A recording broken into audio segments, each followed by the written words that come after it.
Hola, ¿qué tal? Qué gusto encontrarnos nuevamente en Su Caso en Casa. Este es un espacio de información, servicio y orientación en temas jurídicos. Es el consultorio jurídico de Teleantioquia. Todos los días tenemos un tema diferente, un caso diferente para trabajar esos casos que forman parte de nuestra vida diaria. Y los jueves específicamente los dedicamos a los temas tributarios, como es el caso de hoy.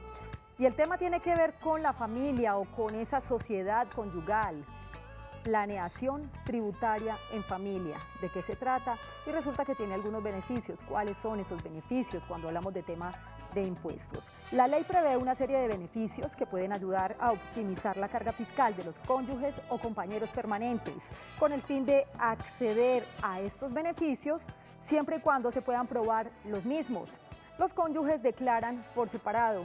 Eso es una cosa, por tanto deben establecer una planeación tributaria con antelación que les permita, por supuesto, aplicar los beneficios de acuerdo con la situación tributaria individual. Seguramente ustedes tendrán muchas preguntas sobre este tema, de cómo planear en familia cuando hablamos de tributos, cuando hablamos también de impuestos. Pues yo los invito para que participen en nuestras líneas telefónicas y nos llamen al 232-4604. Esta línea es local para Medellín y el área metropolitana. Y también tenemos una línea de larga distancia, 018-051-5015. Gracias por acompañarnos, como siempre, todos los días en este horario de las 6:25 de la tarde.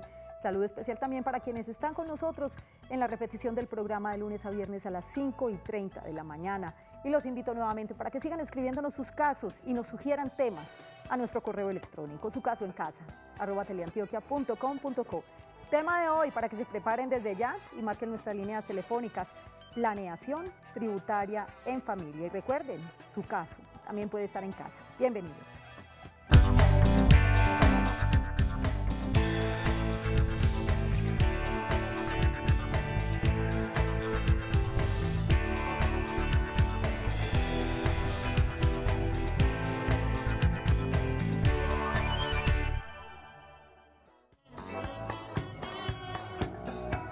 Sí, señores, comenzamos Su Caso en Casa. Estamos en directo y el tema de hoy tiene que ver precisamente con todos esos temas tributarios que forman parte de nuestro acontecer, de nuestro diario vivir. Y no solamente están las líneas telefónicas para que interactúen con nosotros, también lo pueden hacer en redes sociales. En Twitter, numeral Su Caso en Casa, @Teleantioquia, y en Facebook nos encuentran como Canal Teleantioquia. ¿Los cónyuges declaran renta de forma separada o conjunta? Es una de las preguntas que hacemos hoy.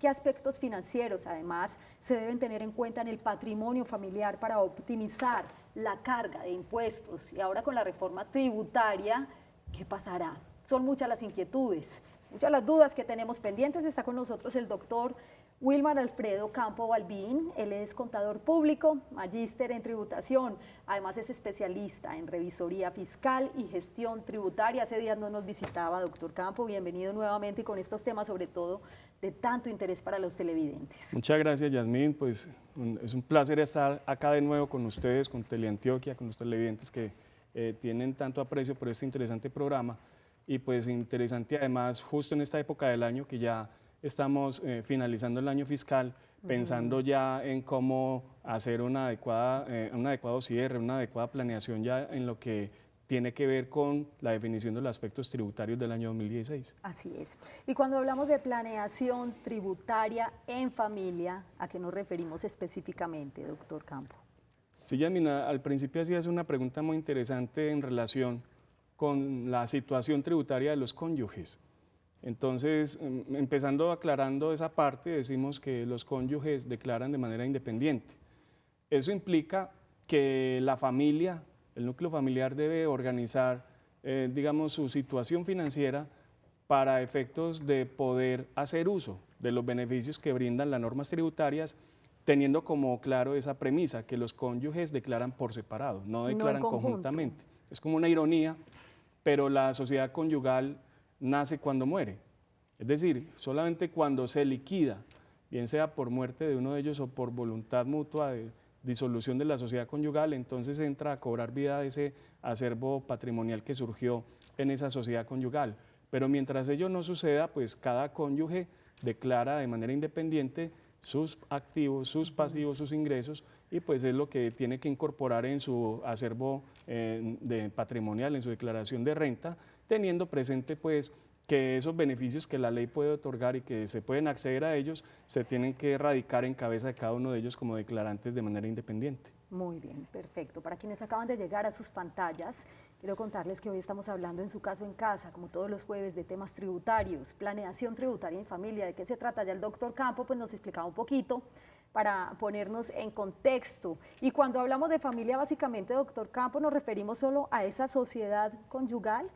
¿No entrarían de pronto los hijos que también todavía están en el hogar y que trabajan y que tienen que declarar renta? ¿Cómo funcionaría en ese sentido? Bien, esa pregunta es demasiado importante porque fíjense ustedes cómo el concepto de familia, Yasmina, ha venido cambiando. Sí, ha variado y bastante. Pues desde el punto de vista de la discusión jurídica que se ha dado también, no en el Congreso donde debiera darse, sino a través de los fallos de la Corte Constitucional.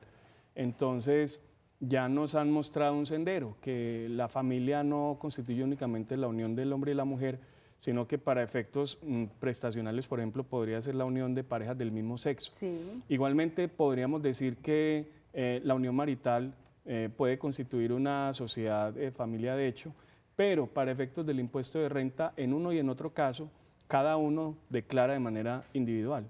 Entonces, el cónyuge o la cónyuge declara su patrimonio, declara sus ingresos, declara sus costos y deducciones de acuerdo con su situación jurídica, tributaria particular. Lo que llamamos acá en el programa, y es la invitación al programa de hoy, es mirar qué de esos beneficios se pueden tomar por uno u otro cónyuge previamente analizando la situación para aminorar la carga tributaria de uno de ellos dependiendo de su situación tributaria particular. Pues bien interesante este tema, doctor Campo, y sobre todo si tenemos presente que pues, nos toca declarar bastante, la mayoría de los colombianos, y también con este tema de la reforma tributaria, que lo hemos tratado en muchas oportunidades aquí en el programa, pues también los colombianos estamos a la expectativa de lo que va a pasar, de cuántos impuestos más llegarán, de qué porcentaje se incrementarán. Si ustedes tienen dudas, pues yo los invito para que marquen el 232-4604 y 018-051-5015. Doctor Campo, ¿qué aspectos financieros se deben tener en cuenta en el patrimonio familiar para optimizar la carga de impuestos? Bueno, mire que, Yasmina, hay un aspecto que toca mucho con el hogar tipo colombiano, que es el tema de la vivienda. Entonces, fíjense ustedes cómo los cónyuges normalmente, pues su anhelo es tener una casita propia, sí, comprar un apartamentico, una casa, y pues normalmente la pagan entre los dos. Pero digamos que ahí la sociedad conyugal que ellos forman, bien sea por matrimonio, por la unión marital de hecho, demuestra que en ese patrimonio familiar entra un inmueble, pero ese inmueble lo declaran cada uno por separado en un 50%. Ahora bien, el punto financiero allí tiene que ver si se adquiere ese inmueble a crédito con los intereses que se le pagan a la entidad financiera. La norma colombiana hoy permite que esas personas naturales que declaran como empleados, por ejemplo, sí, y cuando lo digo como empleados no solamente bajo la figura del que está vinculado laboralmente, sino hasta ahora, pues, mientras no ocurra la reforma, o por lo menos como va a cerrar este año, con la condición de empleado tributario. El empleado tributario y el que no es empleado tributario, sino que tiene un contrato de trabajo, en ambos casos pueden tomar la deducción del interés. Ahora bien, ¿quién puede solicitar ese interés? Pues el que esté pagando el crédito, la obligación financiera. Entonces puede ser que el crédito esté radicado en cabeza de ambos cónyuges. Entonces, proporcionalmente, cada uno tomará el 50% de lo pagado por concepto de intereses. Ojo, no abono a capital, sino el interés financiero. Ahora, ¿qué gastos inciden en la reducción de la carga fiscal de los cónyuges? Entonces, ese es un caso pues, muy puntual que hablamos de los intereses, pero también viene el tema de los dependientes.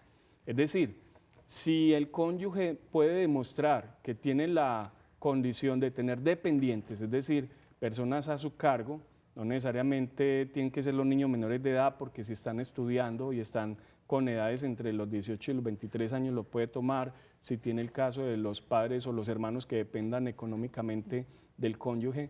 Ya la norma cambió a como estaba habituada antes del año 2012, antes de la ley 1607, que no existía la condición propiamente dependiente, sino la deducción por pagos de salud, por ejemplo. Hoy en día, quien pueda probar la existencia del dependiente le dirá a su empleador, por ejemplo, en materia de retención en la fuente, que tiene dependientes, y eso hace que le pueda reducir la base de retención en la fuente con un límite, que es el 10% del ingreso laboral bruto, sin que supere las 32 VT mensuales, que eso tiene pues un valor anual, un valor mensual que define el gobierno, que rige la VT, y que ya hay VT para el próximo año. Claro, también. ya, y creo que se incrementó en bastante. un porcentaje bastante alto. Está con nosotros la señora Livia, que se encuentra en el municipio de Itagüí. Gracias por acompañarnos. Bienvenida a Su Caso en Casa. Adelante, doña Livia. Doña Livia. Para preguntarle al señor, sí, señora, que si mi esposo dejó una casa y la tenía a nombre de él, entonces, y tengo pues el esposo, la esposa y los hijos, ¿a nombre de quién queda? Bueno, pero acá estamos hablando específicamente como de una herencia o de lo que forma parte de la sociedad conyugal. ¿Falleció su esposo? Señora. Señor. Le tenemos una pregunta. ¿Su esposo falleció? Sí, mi esposo falleció hace un año. Bueno, doña Livia, gracias por acompañarnos a esta hora en Su Caso en Casa.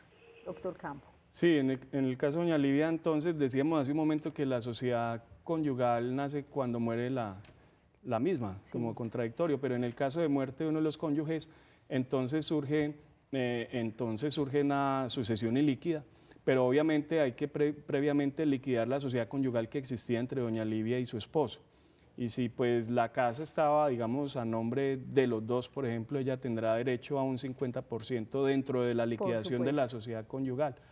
Pero fíjese usted que ya los bienes en general que tenga el esposo, doña Livia, entran en el proceso de sucesión, donde los hijos entonces entrarán con vocación herencial en ese orden que da la ley de los descendientes, y pues eventualmente ella podría participar como equipararse como uno de los hijos, lo que llama la ley los legitimarios, pero digamos que concretamente allí hay dos cosas.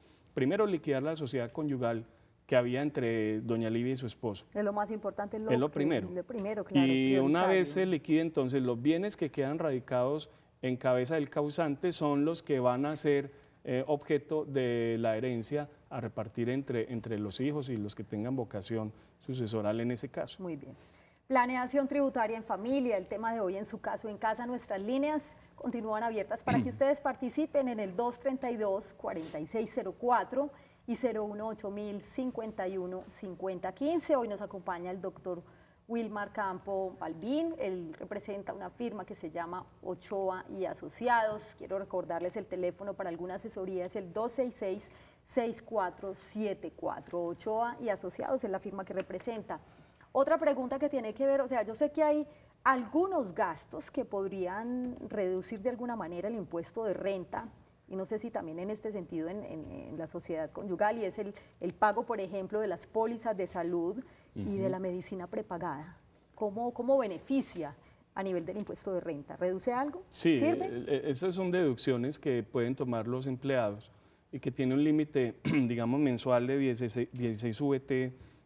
Ya en la declaración de renta se tomará esa proyección anual, entonces tendrá derecho a solicitar la deducción aquel cónyuge que tenga o pueda demostrar la titularidad del pago de la misma. Entonces, en el caso de las pólizas de salud, de las pólizas de medicina prepagada, independientemente del monto de la misma, pues que puede proteger a los cónyuges y a sus dependientes, el monto allí será deducible hasta el límite que fija la ley, que son las 16 VTs mensuales. Eso al año viene a ser algo así como 6 millones de pesos más o menos aproximadamente, que puede reducir la base gravable del impuesto de renta. Hay que llamar la atención a algo, Yasmín, que decías antes, ¿qué pasa con el proyecto de reforma? Digamos que lo que suceda este año hasta diciembre 31 va a estar ajeno a lo que pueda suceder en el Congreso con la aprobación de la reforma.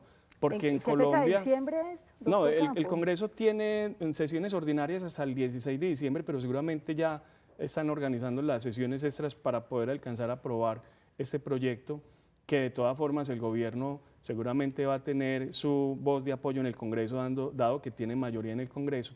Entonces, sea de una u otra forma, seguramente la reforma la estaremos la estarán validando como ley a finales del mes de diciembre.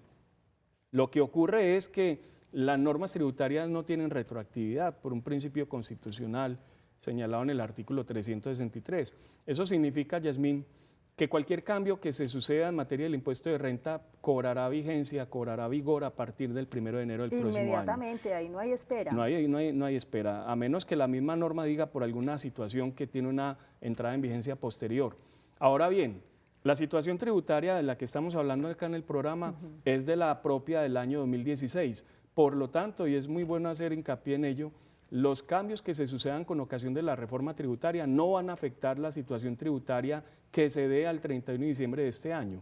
Y cualquier cambio, cualquier decisión que se tome hasta antes del 31 de diciembre por parte de los contribuyentes tendientes a reducir su carga fiscal tendrán efecto para la declaración de renta del año 2016, que se irá a presentar por allá en los meses de agosto y septiembre del próximo año. Doctor Campo, dentro de toda la información que estuve consultando, dentro de lo que investigué, me encontré con dos términos que para mí son nuevos, además pues he aprendido bastante aquí en el programa, sobre todo de temas tributarios que a veces son complejos y complicados para entender, y me encontré con un término que es leasing habitacional. ¿Qué es el leasing habitacional y qué beneficios tributarios tiene? ¿Cómo funciona? Sí, Yasmine, es una modalidad de financiación en la compra de vivienda donde la banca ofrece la oportunidad de pagar unas cuotas y que los bienes pues, se radican en cabeza de la entidad financiera hasta tanto se haga uso de la opción de compra. Como ocurre en algunas empresas cuando los empleados de pronto adquieren un vehículo por leasing a través de la empresa. Sí, pero en ese caso la figura del leasing estaría radicada en cabeza de la empresa, sí, solo que le da la disposición del vehículo a sus empleados, pero el leasing habitacional básicamente se radica en cabeza de las personas naturales que pretenden adquirir el inmueble. Ahora bien, allí hay un punto importante y es que ese interés que se paga en la adquisición del leasing habitacional tiene los mismos efectos que si fuera un crédito ordinario de vivienda. Es decir, un crédito hipotecario para efectos del leasing habitacional tiene el mismo comportamiento en cuanto a la deducción de los intereses. Hay que llamar la atención aquí con respecto a quien ha cogido carrera en algún sector del mundo financiero en decir que ese leasing no se declara. Y claramente es una contradicción con el artículo 127-1 del Estatuto, donde claramente allí se indica que el leasing se tiene que declarar, a pesar de que jurídicamente hablando la propiedad sigue siendo la entidad financiera, pero la persona que adquiere el bien por leasing tendrá que declarar el activo y el pasivo que tiene con la entidad financiera. Y pues hago esta aclaración porque desafortunadamente ha corrido un rumor, a veces ya convertido casi que en una verdad en algunos sectores, incluso académicos que de pronto desconocen este alcance del artículo 127-1 del Estatuto Tributario. Muy bien, doctor Campo, qué interesante tema este de la planeación tributaria en familia. Hoy en su caso, en casa, ¿qué beneficios tiene? Además, quiero recordarles nuestras líneas antes de ir a la pausa, 232-4604 y 018-051-5015 para que sigan con nosotros conectados. Nosotros además hacemos una breve pausa en su caso en casa, pero en minutos regresamos, quédense con nosotros.